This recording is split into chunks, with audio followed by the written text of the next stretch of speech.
우리에게 놀라운 일을 행하신 주님만을 경배하고 찬양하는 우리 모든 성도님들이 되시기를 바랍니다.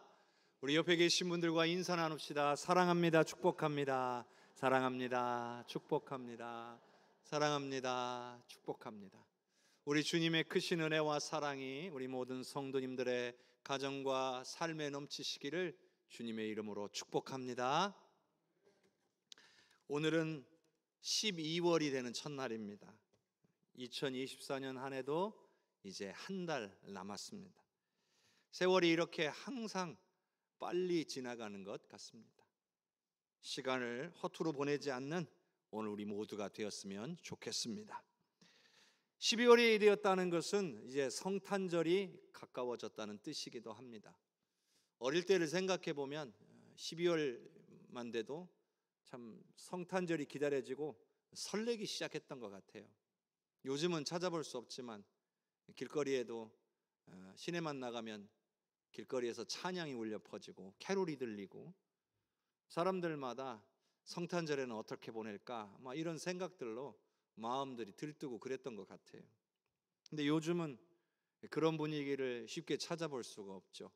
길거리에서 찬양이나 캐롤을 틀어놓을 수가 없어요. 저작권 때문에.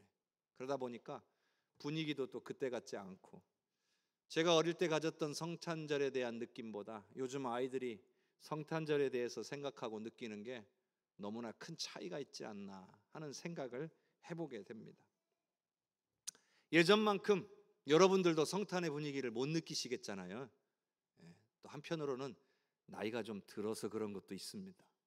꼭 그런 건 아닌데 세월이 흘러가면 흘러갈수록 이 세상의 어떤 이런 분위기에 막 휩싸이기보다는 좀 차분해지고 완숙해져 가는 것 같아요. 그래도 우리는 성탄의 의미에 대해서는 더 그 깊이가 더해져야 합니다. 그리고 성탄에 대한 이 기다림에 대한 간절함은 갈수록 더 커져야 됩니다. 그래서 오늘 이 시간이 우리의 마음이 정말 주님 오심에 대해서 우리가 어떤 마음을 갖고 있는지 다시 한번 생각해보고 그 주님의 오심의 은혜를 우리가 더 크게 받아들일 수 있는 은혜의 시간이 되시기를 바랍니다. 오늘부터 예수님의 탄생을 기다리는 대림절이 시작이 됩니다. 교회력으로 대림절은 성탄절 전에 4주간의 기간을 말하는 겁니다. 대림절이라는 말, 어드벤트라고 하는 이 단어는 원래 라틴어인 어드벤투스에서 나온 단어예요. 원래 그 뜻이 뭐냐면 오심 혹은 도착이라는 의미가 있습니다. 오심 혹은 도착이라는 뜻은 결국 출발지가 있고 도착지가 있다는 것이죠. 어디로부터 와서 어디에 도착한다. 하늘로부터 이 땅 가운데에 오심을 뜻하는 단어입니다. 대림절은 우리에게 세 가지의 의미가 있습니다. 첫 번째 의미는 2000여 년 전에 이 땅에 오신 예수님을 기념한다는 의미가 있습니다. 예수님의 이 땅에 오심으로 우리에게 구원의 길이 열린 거예요. 우리의 구원자가 되시는 예수님의 탄생은 당연하게도 기념하고 또 기념해야 될 일인 것이죠. 두 번째 의미는 현재 우리의 삶 속에 임재하시는 주님을 환영하고 맞이한다는 의미가 있습니다. 현재 우리의 삶 속에 임하시는 주님이 누구시겠습니까? 성령님이시죠. 그런데 성령님은 우리가 예수님을 영접할 때에 우리 가운데 임하시는 분으로 알고 있습니다. 그래서 성령을 과거의 사건으로, 성령의 임재를 과거의 사건으로 생각해서는 안 되는 거죠. 성령은 지금도 우리 가운데 임하셔서 역사하시는 분이시기 때문에 그래요. 단 이 순간에도 성령을 환영하고 인정하는 사람에게만 역사하셔요. 찾고 구하는 자에게 역사하시는 분임을 기억할 수 있기 바랍니다. 세 번째 대림절의 의미는 장차 이 땅에 다시 오실 예수님을 기다린다는 의미를 갖고 있어요. 예수님의 재림을 기다린다는 거죠. 부활하신 예수님은 40일간 이 땅에 제자들과 함께 거하시고 제자들이 지켜보는 가운데 하늘로 올라가셨습니다. 그리고 또 제자들에게 막 약속하시기를 본대로 다시 오시겠다고 하신 거예요. 예수님의 약속이니 반드시 이루어질 줄로 믿습니다. 예수님은 반드시 오시는 거예요. 그러니 오늘 저와 여러분은 예수님의 재림을 사모하고 기다리는 사람들인 거예요. 그러니 대림절의 의미는 우리가 예수님의 다시 오심을 기다리는 거죠. 그러니 성탄은 단순히 예수님의 탄생만을 축하하는 날이 아니라 예수님의 탄생도 축하하고 우리에게 임하신 성령님의 은혜를 누리는 날이기도 하며 예수님의 다시 오심을 준비하는 참된 신앙인으로서의 삶을 결단하는 날이기도 한 거예요. 이번 성탄절이 오늘 저와 여러분에게 이런 세 가지 의미로 모두에게 다가오는 은혜가 임하기를 주님의 이름으로 축복합니다. 성탄은요, 어두운 세상에 빛이 하나 던져진 사건이에요. 죄로 인해서 아무런 소망을 발견할 수 없는 그런 세상에 소망의 빛이 던져진 거예요. 빛은 어둠을 몰아냅니다. 빛은 우리의 삶의 이정표가 됩니다. 그러니 우리는 그 빛을 받아들여야 되고 빛을 향해 나아가야 되는 거예요. 예수님을 받아들이는 것은 선택이 아니라 반드시 받아들여야만 하는 거예요. 그래야 어둠이 물러가고 소망 가운데에 살아갈 수 있기 때문이에요. 사랑하는 성도 여러분, 성탄의 기쁨, 성령의 은혜, 재림의 소망을 주변에 믿지 않는 분들과 함께 나누시는 역사가 있기를 간절히 소원합니다. 오늘 말씀은 예레미야 선지자에게 임한 하나님의 말씀 중에 한 부분입니다. 예레미야 선지자는 어떤 사람이냐면 남유다 말기에 사역했던 선지자예요. 하나님이 택하신 이스라엘이 솔로몬 사후에 두 나라로 갈라졌잖아요. 북이스라엘과 남유다로. 그런데 북이스라엘은 이미 망했습니다. 그리고 이제 남유다의 멸망이 임박한 상황이에요. 그래서 예레미야 선지자는 남유다의 멸망을 선포했고 그리고 그 과정을 지켜보아야 했습니다. 예레미야서를 묵상할 때마다 예레미야 선지자가 얼마나 힘들고 괴로웠을까 그런 마음이 듭니다. 말이 그렇지. 자신의 조국 백성들에게, 같은 민족에게, 여러분, 이 나라는 망할 것입니다. 이제 그 멸망이 얼마 남지 않았습니다. 하나님께서도 우리를 지키지 않으실 것이고 우리를 적들의 손에 넘기실 겁니다. 이제는 후회해도 너무 늦었습니다. 여러분은 적국의 포로로 잡혀가게 될 것입니다. 여러분, 이렇게 선포하는 게 얼마나 힘든 일입니까? 여러분 보고 하라고 그러면 하실 수 있겠어요? 얼마나 하기 싫었을까요? 백성들도 정말 듣기 싫었을 겁니다. 재수 없는 소리 한다고 오히려 예레미야 선지자에게 욕을 퍼부었을 겁니다. 왕도요, 이거 가만히 듣고 있을 수가 없는 일이에요. 왜냐하면요, 지금 상황이, 예레미야 선지자가 이 선포하는 상황이 어떤 상황이냐, 이제 바벨론이 쳐들어와 가지고 예루살렘을 포위하고 있는 상황이에요. 유다 땅의 대부분은 이제 바벨론에게 점령을 당했고 예루살렘 성이 포위당해 있어요. 그런 상황 속에서 이 예레미야 선지자의 선포는 왕의 심기를 거스리기에 충분했죠. 민심을 안정시키기 위해서라도 예레미야를 잡아 넣을 수밖에 없는 거예요. 그래서 옥에 갇혔습니다. 이때가 이 예루살렘이 바벨론에 의해서 멸망하기 1년 전이에요. 1년 전.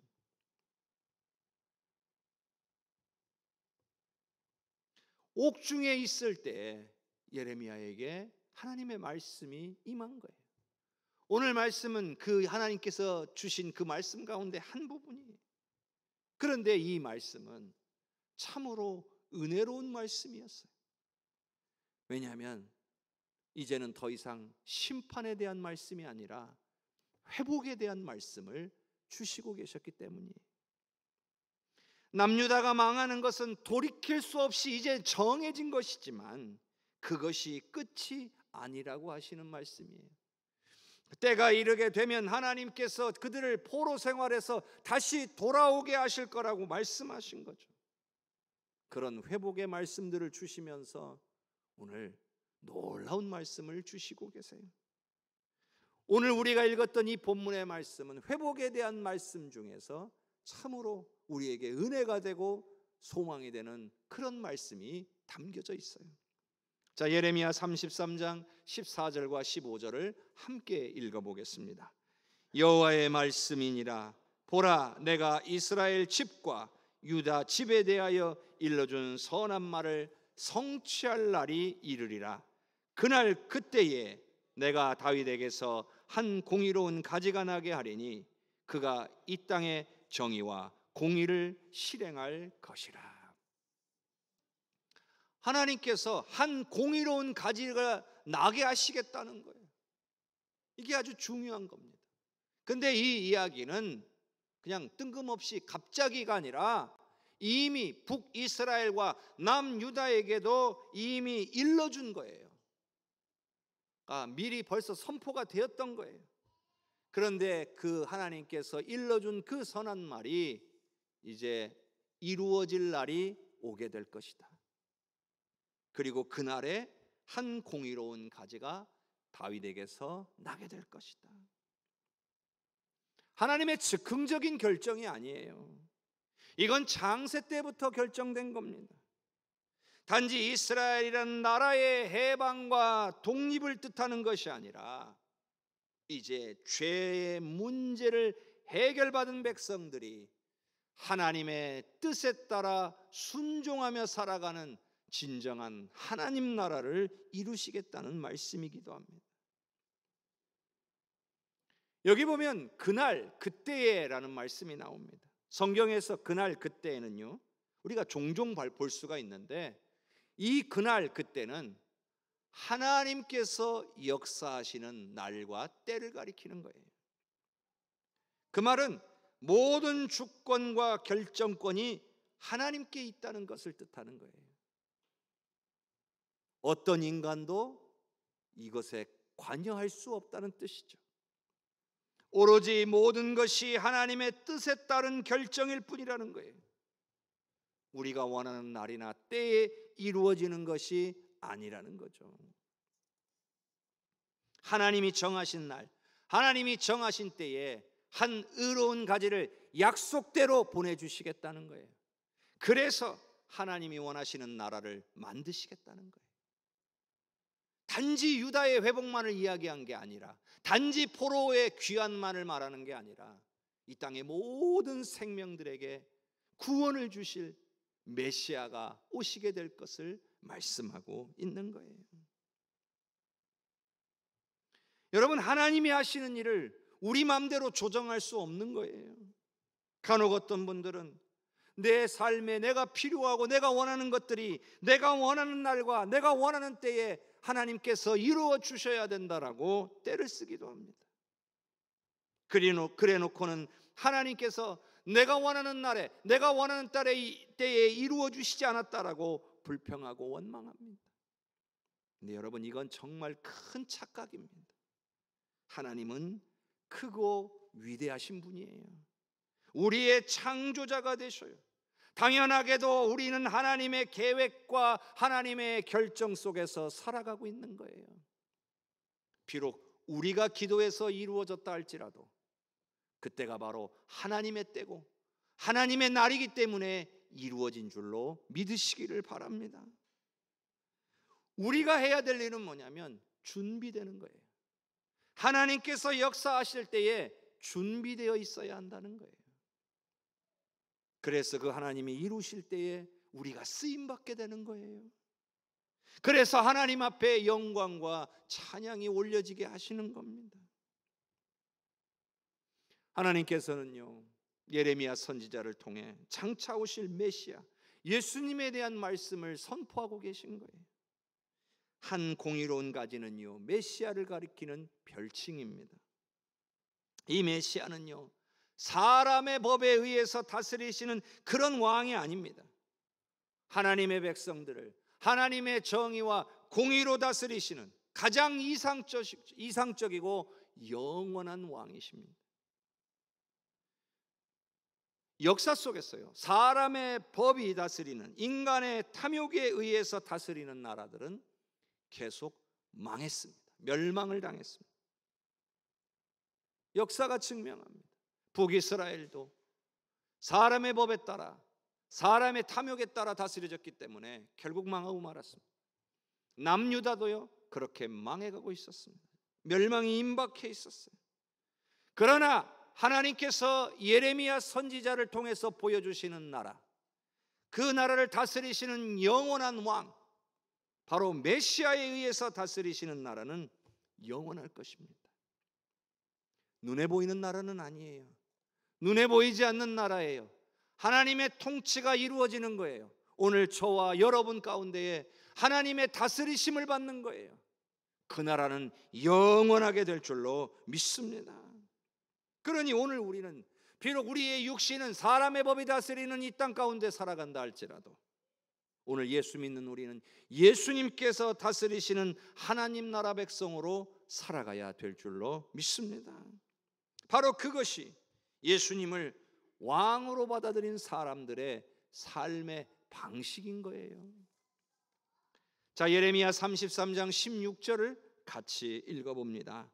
그날에 유다가 구원을 받겠고 예루살렘이 안전히 살 것이며 이 성은 여호와는 우리의 의라는 이름을 얻으리라. 아멘. 한 공의로운 가지, 즉 메시아가 이 땅에 오시는 것은 유다에게 있어서 구원의 날이라는 거예요. 남유다가 망하고 70년이 차면 포로의 생활에서 풀려나 고국으로 돌아오게 될 거다, 단지 이것만을 말하는 게 아니에요. 그 이야기를 포함해서 그보다 훨씬 후의 일, 거의 600여 년의 시간이 흐른 뒤에 일어날 이 땅에 메시아의 오심을 예레미야가 선포하고 있는 거예요. 예레미야는 하나님으로부터 말씀을 받아서 이 말씀을 선포하고 있지만 이 말씀의 뜻이 무엇인지, 그리고 이 말씀이 정확히 언제 이루어질지는 모르고 말하고 있는 거예요. 이것을 아시는 분은 하나님밖에 없으니까요. 결국 하나님의 때에 하나님께서 메시아를 보내주실 것이고, 그 메시아가 진정으로 유다를 회복시키고 이 땅을 회복시키는 참된 왕으로 다스리시게 될 거라는 거예요. 바로 그때의 이 성은 여호와는 우리의 의라는 이름을 얻게 될 것이라 한 겁니다. 정의와 공의로 다스리시는 메시아가 오셨을 때에 예루살렘이 새 이름을 얻게 될 것인데, 그 이름은 바로 여호와는 우리의 의라는 이름을 얻게 될 거라는 거예요. 메시아가 오면 메시아가 공의로 통치하실 것이기 때문에 하나님의 공의가 가득한 성읍이 될 것이며 사람들이 바라보고 칭찬하게 될 거라는 거예요. 야, 저기는 정말 하나님의 공의에 의해서 다스려지는 성읍이구나. 그래서 그 이름을 하나님의 공의, 여호와는 우리의 의라는 이름이 붙여지게 될 것이라는 거예요. 하나님이 높임을 받으시게 될 거라는 겁니다. 우리는 여기서 중요한 사실 하나를 발견해야 합니다. 진정으로 주님이 다스리시는 곳에는 하나님의 의가, 하나님의 공의가 나타난다는 거예요. 그러니까 주님이 나를 다스리셔야 내 삶에서 하나님의 의가 나타난다는 거예요. 반대로 내가 나를 다스리면, 즉 내가 주인이 되면 내 삶에는 하나님의 의가 나타나는 게 아니라 탐욕과 이기심만 나타나게 된다는 거죠. 그러니 우리의 삶에서 어떤 것들이 나타나고 있느냐? 탐욕과 이기심만 나타나고 있느냐? 아니면 하나님의 의가 나를 통해 이루어지고 있느냐? 이걸 보면 내 삶의 주인이 누군가를 알 수 있게 되는 거예요. 사랑하는 성도 여러분, 하나님이 원하시는 것은 우리가 하나님을 우리의 주인 삼는 것을 원하고 계시는 줄로 믿으시기를 바랍니다. 예수님은 분명 우리를 구원하기 위해서도 오셨지만 우리의 주인 되기 위해 이 땅에 오셨음도 반드시 기억할 수 있기를 바랍니다. 예레미야 33장 17절과 18절을 함께 읽겠습니다. 여호와께서 이와 같이 말씀하시니라. 이스라엘 집에 왕위에 앉을 사람이 다윗에게 영원히 끊어지지 아니할 것이며 내 앞에서 번제를 드리며 소제를 사르며 다른 제사를 항상 드릴 레위 사람 제사장들도 끊어지지 아니하리라 하시니라. 한 가지 공의로운 가지가 나오면 그때에 이와 같은 일들이 일어나게 될 거라는 거죠. 다윗에게 영원히 끊어지지 않을 왕이 나오게 될 거고, 그리고 하나님을 온전히 예배할 수 있도록 섬기는 레위 사람 제사장들이 끊어지지 아니하게 할 것이라는 거죠. 사실 이 말씀 때문에 약간의 오해가 있었습니다.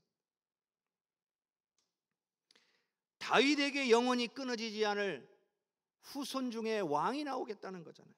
그런데 이제 바벨론에게 나라가 망하고 70년이 차서 포로에서 돌아와도 또 예수님이 오실 때까지 다윗의 후손 가운데 어느 누구도 왕으로 세워지지 못했습니다.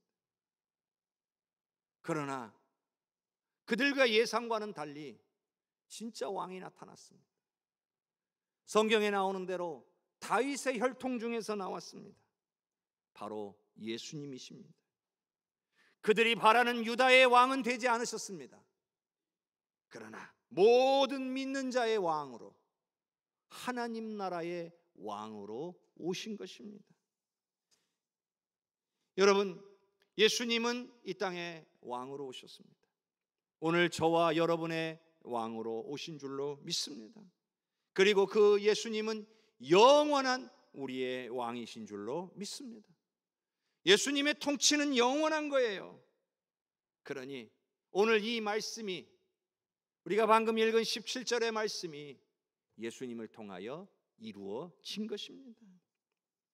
또한 18절 말씀에서 내 앞에서 번제를 드리며 소제를 사르며 다른 제사를 항상 드릴 레위 사람 제사장들도 끊어지지 아니하리라.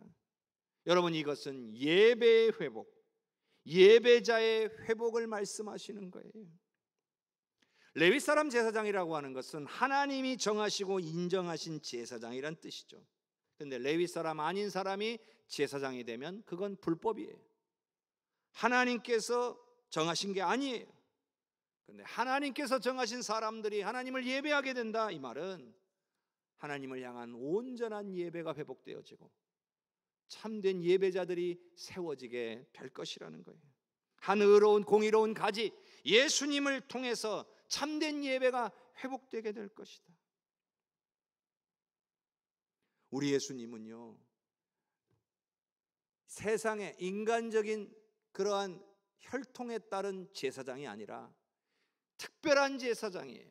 성경에도 뭐라고 되어 있냐면 멜기세덱의 반차를 따르는 영원한 대제사장이 되셨다라고 기록하고 있습니다. 우리 예수님은 십자가의 은혜로 오늘 우리가 하나님 앞에 담대히 나아갈 수 있도록 우리에게 자격을 주신 분이에요. 그런 중보자가 되신 분이라는 거예요. 그래서 예배가 회복되게 하시고 오늘 우리를 참된 예배자로 세워주신 분이신 줄로 믿습니다. 그런 의미에서 이 또한 말씀대로 이루어진 거예요. 하나님은 예레미야 선지자를 통해 말씀하셨고 결국 말씀하신 대로 이루셨습니다. 온 세상을 죄로부터 해방시키고 진정한 하나님 나라가 이루어지게 하는 것이 하나님의 뜻인 거예요. 그리고 그 뜻을 이루시기 위해 한 공의로운 가지, 즉 메시아를 보내어 주신 겁니다. 여러분, 예수님이 메시아로 이 땅에 오시지 않았으면 죄사함으로 말미암는 우리의 구원도 없었습니다. 예수님이 이 땅에 오시지 않았으면 내 삶의 주인은 여전히 내가 주인이고 주님이 내 삶의 주인이 되지 못하셨을 겁니다. 창조의 목적대로 하나님만을 예배하고 영화롭게 하는 참된 예배자의 삶이 회복되는 것이 아니라 자신의 유익과 만족을 위해 탐욕스럽게 살아가며 결국에는 마지막 심판을 향해 걸어가고 있었을 것입니다. 그러나 메시아인 예수님이 오셨기 때문에 우리는 주님을 예배할 수 있게 되었고, 주님을 주인으로 모시고 주님의 영광을 위하여 살아갈 수 있는 존재가 된 것입니다. 이것이 하나님 하신 일이에요. 하나님은 선포하셨고 이루셨습니다. 여러분, 하나님께서 선포하시고 이루신다는 게 얼마나 감사한 일입니까? 하나님이 우리를 사랑하신다는 증거예요. 우리를 너무나 사랑하시니까 우리에게 이루시겠노라고 선포하셨고 정말 이루어내신 겁니다. 무엇보다 감사한 것은요, 우리 하나님은 그 은혜로운 선포를 언제 하시느냐? 바로 절망의 순간에 선포하신다는 거죠. 절망의 순간에 희망을 선포하고 계시는 거예요. 예레미야의 경우를 봐도 어때요? 예레미야는 지금 감옥에 있어요. 나라가 망한다는 걸 알고 있어요. 나라가 망하는 것도 슬픈데, 거다가 거짓을 말한 것도 아닌데 지금 사람들의 미움을 받아, 옳은 얘기했다고 미움을 받아서 감옥에 갇혀 있는 거예요. 생각할 때, 여기서 못 나가고 죽을 수도 있겠구나. 나라가 망할 때 나도 죽을 수 있겠구나. 그런데 그런 예레미야에게 하나님이 찾아오신 거예요. 그래서 희망의 말씀, 회복의 말씀을 주고 계시는 거예요. 예레미야 눈으로 볼 때는, 인간적인 눈으로 보면 주변에 보이는 모든 것이 절망적인 것뿐이었을 거예요.